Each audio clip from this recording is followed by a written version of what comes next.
What's up, y'all? Welcome back, A Fitness Live, every Sunday at 12 Eastern. Today we're talking about doing less work to make more gains. Doesn't make sense, right? Yeah. Stay tuned and you will see it does make sense. Absolutely. I mean, a lot of times I think it's counterproductive. We think the more effort we exert into something, the more return on our investment we're going to get. And in a lot of ways, that may be true, but not in the case of fitness and working out and trying to build muscle. True. I mean, I get it. It's American culture. If you're American, more is better. Right. More money, more house, more boat, more toys, more everything is better. But in the bodybuilding world and the fitness world, that's not necessarily the case. That's right. So today we're going to tell you to do less. Less, everyone. Less.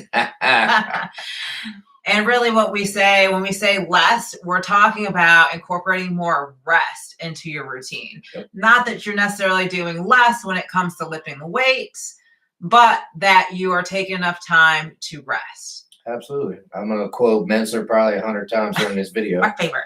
Frequency. One of his 7 principles, frequency. We're not telling you to do less intensity. Right. We're definitely not telling you to do Don't that. We're telling you less frequency, less volume, work out less times a week, let your body rest, let it recover. Yeah, absolutely. And there's a lot that comes to mind when I think about rest. Like one, there's obviously the injury prevention aspect. Resting helps speed up with recovery post, trauma in the gym.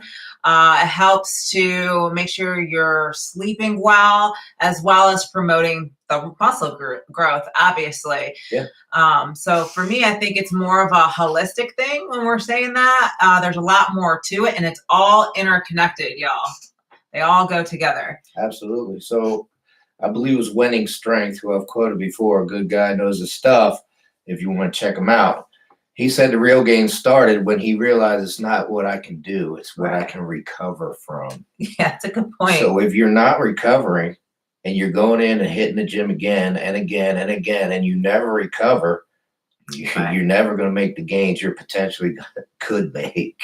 Yeah, let's start by talking about just like the aspect of injury prevention and why it's important to take that rest. I mean, obviously, if you are sore and you're going into the gym and you're hitting that same muscle group, I have to question whether you're going to approach that same exercise with the same form, same intensity. It's not really possible. You're not. Yeah. And let's back up. Why are you sore? Yeah. There are many microscopic tears you created in your muscle. If you don't let those tears heal, they're not going to get bigger. You won't let them heal. They heal bigger after they tear. Right. If you don't let them heal, they're not going to get bigger. Yeah. So I think a lot of times if, just the injury prevention, you need to take that time to let everything heal and recover. Otherwise, you really are opening yourself up to injury. And if you get injured, you are sidelined. You're done. Like as a bodybuilder, that is like the worst news you can get because it means you can't go to the gym and hit it anymore. Yeah. At least not on that muscle group. Any athlete, really, you're on the IR, you're done until you recover. Absolutely. Rest also helps speed up recovery. I mean, James was talking about those little micro tears. That's a byproduct of the body trying to adapt to the stimulus you're providing. So you want that tissue to heal back stronger and bigger so you can do more and just repeat that process and continue on. Again, I'm going to quote Mensa, right? When you go in, you do your exercise, you dig a hole. Absolutely. A hole in your muscle, if you will. That sounds terrible. The first 3 days after you damage that muscle, you're filling that hole back in, which is great, fantastic. And you're feeling good, like you're not sore and ready to go. Right. But you haven't fully recovered yet. You need to build the mound on top of the hole that you dug. That's the growth. If you don't give it that growth phase, it's not going to grow. It's just going to recover and stay the same size. So let it fill the hole and then put the mound on top of the hole, the muscle mound. on top of the hole. The hole is the damage you created. Right. Now imagine if you were like creating multiple holes at the same time. How are you going to fill all of those holes and build those mounds all simultaneously? How's your nervous system going to feel? It's going to be worn out. You're going to be exhausted. And it's another area that just leads to overtraining. And then you're not getting the gains that you want to in the first place. 100%. 100%. Yeah. If you keep going, you're smoked. So I get the question, well, what about these MMA guys? They're training 8-9 hours a day, every single day. Okay, yes, they are. And they're going hard and they're going intense, but they do not have maximum muscle. True. They're not training for maximum muscle. Yeah. They're training for something else. They need endurance, et cetera, et cetera, et cetera, all kinds of They're like other lean, things fighting machines. other than maximum muscle size. Absolutely. Sleep's another thing that comes to mind when we talk about less is more.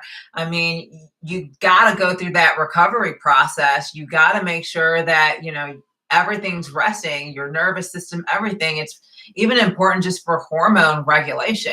Absolutely. I mean, and just think from like a practical sense. Have you ever slept like 2 hours and then tried to get that workout in at the gym? It is horrible, like horrible.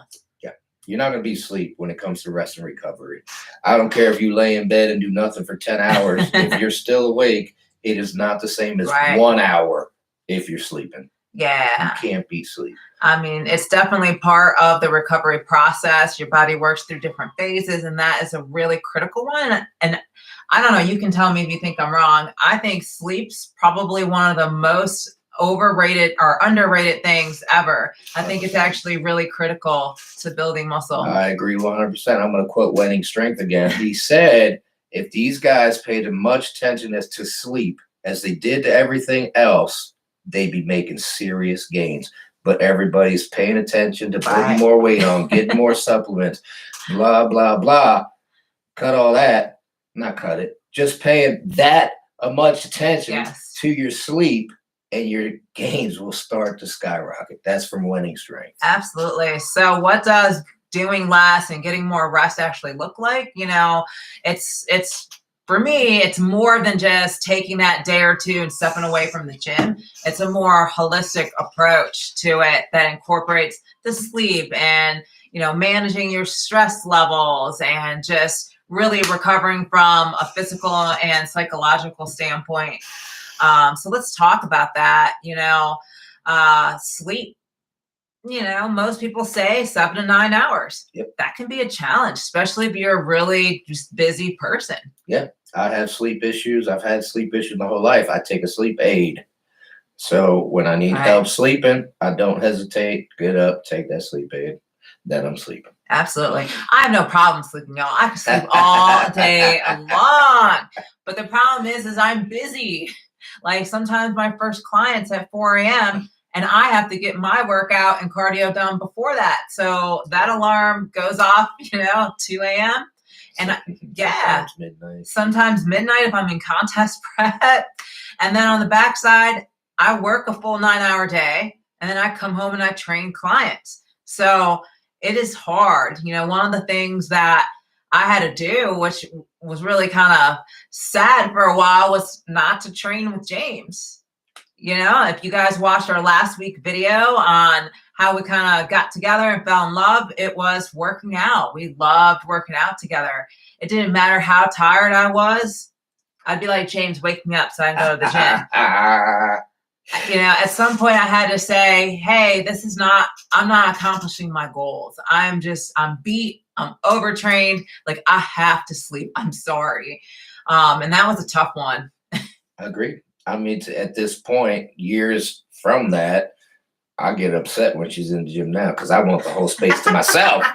Now she's taking up space and getting in my way. How did this happen? We went like 180. Full circle. Yeah. Right? But in the beginning, it was great. And training partners are great. And Camila's a great training partner. If you can make it work, make it work. Yeah. So that was just one thing. I'm at the point now in my life, I just can't compromise on that.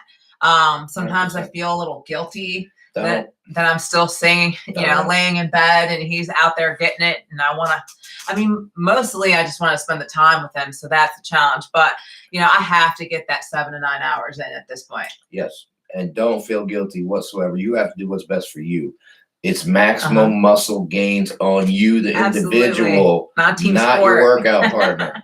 So if you have to do different things, do it. Don't even hesitate and don't feel bad about it. Yeah, I think a lot of that's just having that honest communication with your partner and expressing like what it is that you need to be successful there. And, most of the time they're going to understand, or you can come to some kind of compromise and work it out. Sure. But it's really important.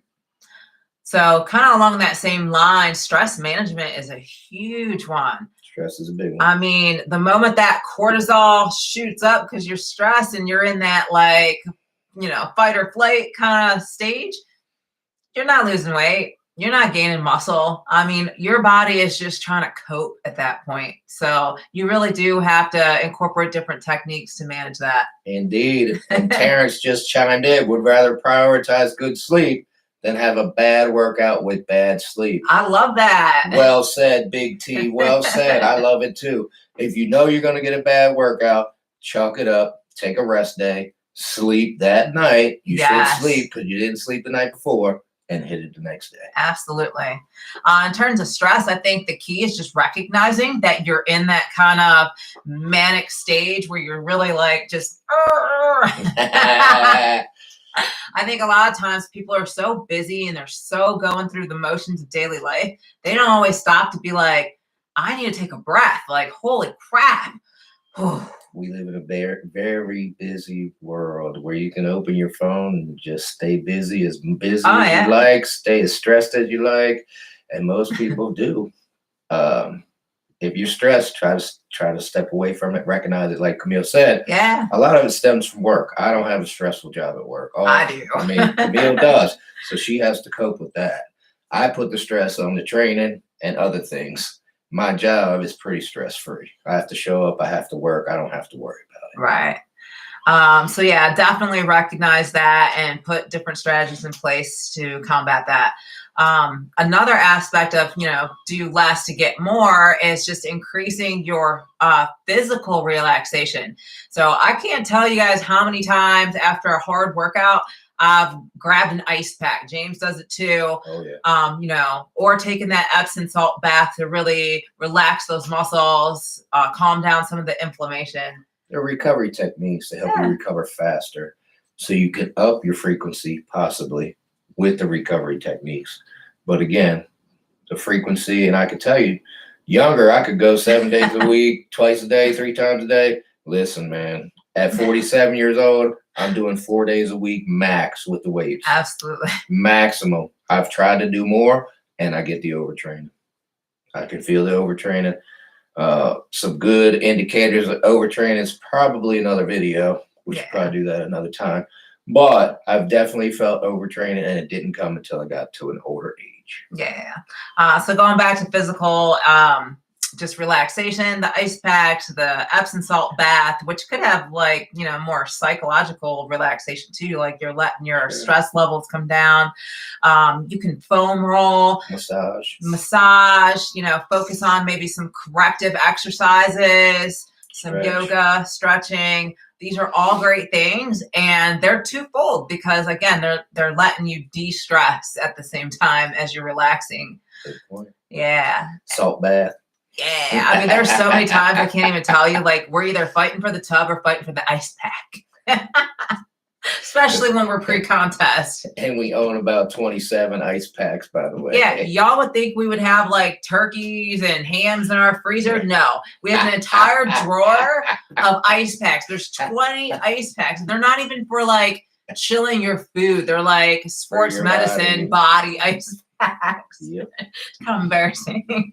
Okay, and then another thing that comes to mind is just more of the psychological relaxation. You know what they say, all work, no play. You got to think about, why are you working this hard? And go have some fun. If you're if you're doing it just for like longevity and to be there with your kids, but you're always at the gym doing cardio, working out and not hanging out with them, you got to find balance. Camille talked about our schedule at the beginning of this video. We are very, very busy people, and we've made a video. A lot of times we got to leave town for a weekend just to unplug, to get away from work and to see each other. We literally have to leave town. That's how busy we are with full-time jobs, with the training, et cetera, et cetera, et cetera. And we do that, and we schedule it at least once a quarter because we want that break, that psychological break, that emotional break, that break from the stress, from the busyness. Right. I mean, it's hard, especially when you're a motivated, ambitious person. Like, you're just work. I got 2 minutes in the day. I mean, I can't tell you how many times, maybe me and James are sitting on the couch watching TV, and I'm sitting there like working on plans for clients. I'm, I'm working. And you can apply that to the gym. I mean, this is the culture and what people think. Yeah. I got to do more, chase these gains. The more I do, the more I'm going to get. Not necessarily in the gym, man. Up your intensity. Definitely bring your intensity, but let it recover. If you're not recovering, you're not making gains. Yeah. And I think it's hard. I think that's something that comes with time. I think just about every lifter, when they kind of shift from that beginner to intermediate, and they are so fired up, they're so motivated, they're like 7 days a week. I got to work out 7 days a week. Like, I got to be there. Those are my peeps. I'm getting gains. That's part of the enlightenment that comes with experience of working out. Yeah. As a beginner, like she said, go. I'm going 7 hours every day. Every day I'm going. But you realize the more time you put in, if you're sore, if you're beat up, you can't do the weights you can normally do. That's your first indicator right there. Hey, this weight's normally easy. Why is it heavy today? It's because you're overtrained. You're not recovered. Put the weights down. Go get in the massage bed. Yeah, I kind of learned that the hard way. There was a time where I was doing a 6-day-a-week split. And those were some grueling workouts. Like, y'all, when I work out, I'm working out. And I probably did that for about 2-3 years. And there just came a point I was like, you know what? Like, I kind of look similar to last year. Like, I'm putting all this work in and I'm not really getting those gains. And so about 1.5 years ago, that's when I really just put that rest and recovery into practice. And now I won't even work out if I'm still sore. Like, nope, doesn't matter if I'm sore on my chest, but my legs are good. I won't train legs. I will wait until my chest is recovered. Everything's recovered because, again, go back to that hole and mound analogy. You can't keep punching holes and expecting your body to keep filling them in. It can't keep up. That is correct. And I mean, Menser brought light onto this when I started studying Menser a couple years ago. And he recommends you work out 1 day every 7 to 10 days. It's a bit extreme for me, but I get it, though. You get the point. Yeah, I get it. And he preached the number one problem in the fitness industry is overtraining. Absolutely. He preached it. He showed it to you, and then gives examples of why. So, Menser really put the light on that. And with me getting older, there would be Saturdays I couldn't get off the couch, man. Couldn't get my life together because I'm overtrained.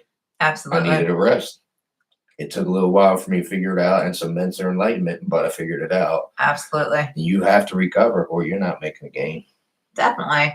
So, yeah, I guess our point here is, do less to get more. Less frequency. Yes. Absolutely. 100%. You're not going to, lose all your gains from taking 2 days off at the gym. So don't sweat that. I mean, we did a video. You take 3 weeks before you start losing gains. So. I mean, I've even proved it by doing the Mike Menser style where I go days. And you know what? Week to week, I'm adding reps. I'm adding weight every time. Yep. So keep track of it. And that should work. And the physique has gotten better, not worse. Absolutely. So again, less can be more. And by less, we're really talking about rest and recovery and in multiple facets. Yes. Less frequency, less volume, not less intensity. Definitely not less intensity. All right, y'all. Anything else? I think we covered it. Just make sure you're recovered. If you're tired, if you're sore, don't go to the gym. Yeah. Do something else. Recover. Absolutely. Rest and recover. Now, you got to hold yourself accountable, right? Don't use it as an excuse. Come on now. This is the crowd. With the crowd we're talking to wants more. Right. Not the ones on the couch going, I've stubbed my toe. It's sore. I'm not going to gym today. Yeah, not that. Yes. So, All right, y'all. Well, thanks for tuning in. This channel is for you guys. So any topics, things you want to know more about, we would be happy to share that with you. absolutely. Drop a comment and we will make the video. We give you the answer. No problem. That's what we're here for. All right. Till next time. Bye. Take care, y'all.